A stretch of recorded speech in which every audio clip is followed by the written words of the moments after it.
जनता ने भी इस बार के चुनाव में कहीं ना कहीं परिवारवाद पे करारा चोट दिया है। हम अपना संदेश पहुंचाने में तो सक्षम रहे जनता के बीच में।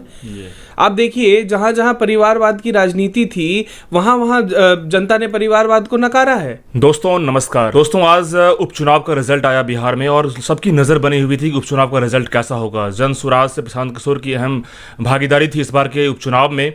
विधानसभा चुनाव आने वाले हैं और उससे पहले ये सेमीफाइनल और कहीं न कहीं इस बार की जीत का एक अहम रोल देखा जा रहा है। प्रत्युष जी हैं जिनसे हम जानेंगे कि इस पूरे मामले पर कि इस बार का जो दिलचस्प नतीजा है वो कहीं न कहीं किस ओर इशारा कर रहा है। स्वागत है प्रत्युष जी हमारे चैनल में। बहुत बहुत धन्यवाद।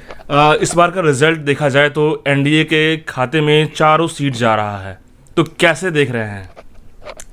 प्रदेश की जनता ने भारतीय जनता पार्टी और प्रदेश में मौजूदा सरकार पर अपना भरोसा जताया है और जनता जनार्दन होती है और लोकतंत्र में जनादेश का सम्मान करना चाहिए। हम लोग भी विनम्रता पूर्वक जनादेश का सम्मान करते हैं चारों विधानसभा सीटों पर।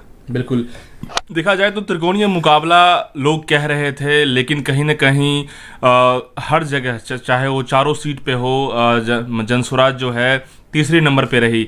इसको आप क्या कहेंगे? देखिए, बिल्कुल ये हमें समीक्षा करने की ज़रूरत है कि ये परिणाम हमारे लिए बिल्कुल भी प्रत्याशित नहीं था। ये बिल्कुल अप्रत्याशित परिणाम है। समीक्षा होगी और एक सिस्टम है, उसमें देखा जाएगा कि क्या वजह रहा जिस वजह से हम लोग उम्मीद के अनुसार नहीं परफॉर्म कर पाए। बट एक बात मैं ज़रूर आप सबके सामने रखना चाहूँगा आपके चैनल के माध्यम से। देखिए, बीजेपी बिहार देश में सबसे बड़ी पार्टी है आज के डेट में और उनका जो मत प्रतिशत है वो 21% से बीजेपी को आज मत मिला है। आरजेडी 20 पे है और जो जदयू है जिनके माननीय मुख्यमंत्री जी की पार्टी वो मात्र 11% पे है। जनसुराज 1 महीने पहले रजिस्टर हुई इलेक्शन कमीशन के पास में 2 अक्टूबर को और सिंबल हमें मिला स्कूल बैग का, जो अपने आप में एक बहुत यूनिक है। किसी भी पार्टी ने इस तरह का सिंबल आज से पहले नहीं माना है। तो हमारा संदेश जनता के पास में बिल्कुल साफ रहा है शुरू से और हम उसी स्टैंड पे रहेंगे आगे भी।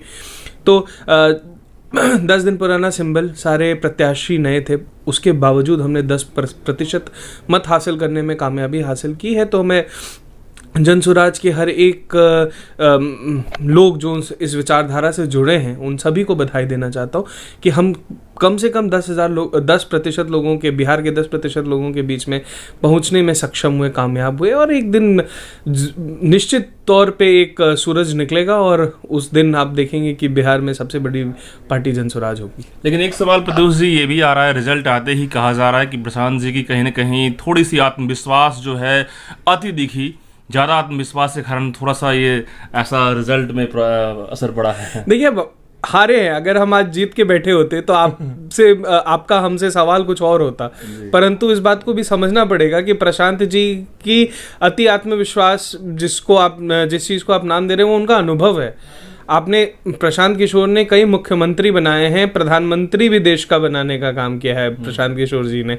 तो प्रशांत जी अगर किसी बात को कह रहे हैं तो उसके पीछे ज़रूर एक ठोस वजह है, उसके पीछे एक गहरा स्टैटिस्टिक्स है, एक डेटा है। ये एक डेटा ड्रिवन पार्टी है। सारा कुछ यहाँ पर एक बहुत सिस्टमेटिक ढंग से होता है, ना कि बाकी अन्य पार्टियों से हमारा कार्यशैली काफ़ी अलग रहा है। लेकिन तो लोग तो ये भी कह रहे हैं कि पर्दे के पीछे आना, एक परफॉर्मेंस करना अलग होता है, पर्दे के सामने परफॉर्मेंस अलग हो जाती है। तो क्या वो दिख रहा है? देखिए विभू जी, बात ऐसी है कि जो लोग ये कह रहे हैं उनको भी इतिहास को पलट के देखना चाहिए, इतिहास के पन्नों में झांके। ये बताएं, जब पार्टियां अलग अलग चुनाव लड़ी हैं, कई बार हमने देखा है, ये कोई नई गाथा नहीं लिखी गई है बिहार के इतिहास में, तो उनको कितना प्रतिशत वोट मिला है? अरे हम तो 1 महीने पहले राजनीति में आए, इन जगहों पे जहाँ चारों सीटों पे उपचुनाव हुए उनमें से एक जगह हमारा पदयात्रा नहीं हुआ। इसके बावजूद अगर हम 10% वोट लाने में कामयाब हुए हैं, आप देखें इमामगंज में हमारे प्रत्याशी ने बहुत अच्छा परफॉर्म किया है। मार्जिन देखिए, जिनसे वो 17,000 मार्जिन से उन्होंने वो हारे हैं चुनाव। इनफैक्ट वहाँ पे आप देखेंगे तो, और चाहे वो रामगढ़ की सीट हो, रामगढ़ में आप देख लीजिए, आप बेलागंज में देख लीजिए, तरारी में बाहुबल से बाहुबल की लड़ाई थी, बाहुबल से बचाने का हमारा प्रयास था, हम उसमें विफल रहे। पर हमारी लड़ाई तो जारी रहेगी ना। ये तो 1 महीने हुए हैं, 1 साल हो जाए, 10 साल हो जाए, ये विचारधारा और ये लड़ाई जारी रहेगी। और आप एक दिन निश्चित देखेंगे कि जो हमारा मैसेज है वो हम जनता के बीच में पहुंचाने में जरूर सक्षम होंगे, जरूर कामयाब होंगे। लेकिन स्ट्राइक रेट की बात हो जाती है, कही जाती है कि एक भी सीट आ जाता तो जनसुराज की जो बातें थी वो दिख जाती, वो कहीं ना कहीं नाकाम देखिए, मेरा मानना ऐसा है कि जनसुराज निश्चित तौर पे इन चारों में से चारों सीट पर जीत दर्ज करने के लिए सक्षम थी। कुछ कारण रहे होंगे अवश्य। मैं खुद फील्ड में था, मैंने भी चारों में से 3 सीट पे विधानसभा के लिए चुनाव प्रचार किया जनसुराज के लिए।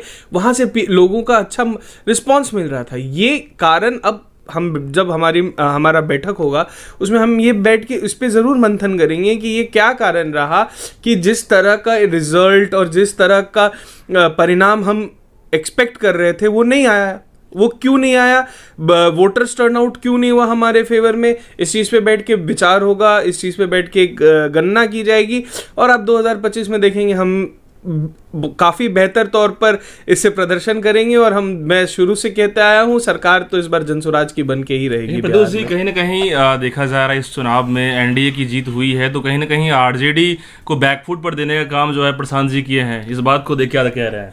देखिए, प्रशांत जी ने पूरे बिहार में जो एक निम्न स्तर की राजनीति चल रही थी, उस निम्न स्तर की राजनीति को बैकफुट पे ढकेलने का काम किया है। आप चारों विधानसभा सीटों पे देखिए विभू जी, और तमाम विद्वान हैं और राजनीतिक एक्सपर्ट्स हैं, उनको ये जान के वो ये जब देखेंगे और जब एनालिसिस करेंगे स्पीचेस का, तो इस बार हर चारों विधानसभा सीट्स पे जो जनसुराज के जो मुद्दे थे उन पे काफ़ी गर्मा गर्म बहस हुई है और लोगों तक हमारा संदेश पहुंचा है। ठीक है, हम मानते हैं कि हम कामयाब नहीं हो पाए उतना मत प्रतिशत हासिल करने में जो कि हमारे कैंडिडेट्स को विधानसभा पहुंचाता, हमारे कैंडिडेट्स जीत के आते, परंतु इसका ये कतई मतलब नहीं है कि हम अपने प्रयास में विफल हो गए। हमारी लड़ाई बहुत लंबी है, हमारी लड़ाई कॉन्टिन्यूअस सीरीज ऑफ इवेंट्स है, जिसको हम कहते हैं कि एक लगातार चलने वाला मुहिम है। उस मुहिम से मैं जुड़ा हूं, उस मुहिम से पूरे बिहार से करोड़ों लोग जुड़े। जिस पार्टी के अधिवेशन में जो 2 अक्टूबर को आपने देखा विशाल भीड़ था, जिस पार्टी के अधिवेशन में जिस पार्टी में करोड़ों संस्थापक सदस्य हों, जब वो पार्टी का स्वरूप लिया जनसुराज ने, तो आपको लगता है कि इन चारों सीट से हम घबरा जाएंगे या हम विचलित हो जाएंगे, भयभीत हो जाएंगे? बिल्कुल। बहुत बहुत शुक्रिया प्रत्युष जी हमसे बात करने के लिए। देखिए दोस्तों, कहीं ना कहीं एफर्ट जो है जनसुराज की तरफ से लगाया गया, और रिजल्ट राजनीति में जीत हार अलग चीज़ें होती है, लेकिन परफॉर्मेंस कहीं ना कहीं ये बनाए रखे। और ऐसे में अब आने वाला विधानसभा चुनाव में क्या परफॉर्मेंस होता है वो देखने वाली बात होगी। बहुत बहुत धन्यवाद।